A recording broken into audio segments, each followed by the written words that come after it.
Alors aujourd'hui, j'avais envie de continuer à vous parler de Jwef et j'ai choisi comme modèle la diabolique. Alors au début des années 50, apparaît une nouvelle matière révolutionnaire et symbole d'un redémarrage économique et social, le plastique.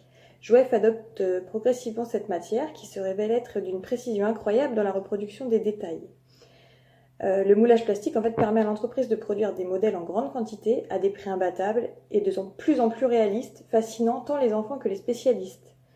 On a donc une locomotive à vapeur mécanique diabolique, lointainement inspirée d'une Pacifique, hein, la voici. Alors pourquoi lointainement Parce qu'une Pacifique, ça veut dire qu'il y a deux essieux porteurs à l'avant, trois essieux moteurs au milieu et un essieu porteur à l'arrière. 2, 3, 1, 231 Pacifique.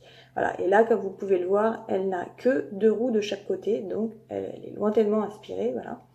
Le principe de cette locomotive et ce qui faisait tout son charme, c'est qu'elle était conçue pour fonctionner de trois façons différentes. Donc d'abord en marche normale, elle avance, on peut changer le sens de marche ici comme sur la Jet Tombouctou que nous avons vu l'autre jour.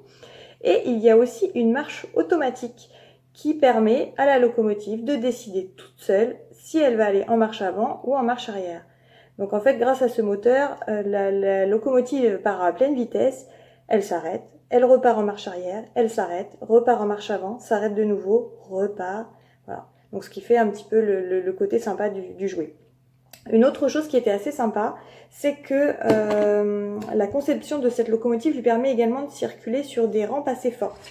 Donc on a toujours pour ce modèle des rails en fer blanc, comme ceci, sur lesquels vont pouvoir venir s'installer des pontets de différentes tailles, de différentes hauteurs, qui vont permettre de surélever la voie, comme ceci en fait.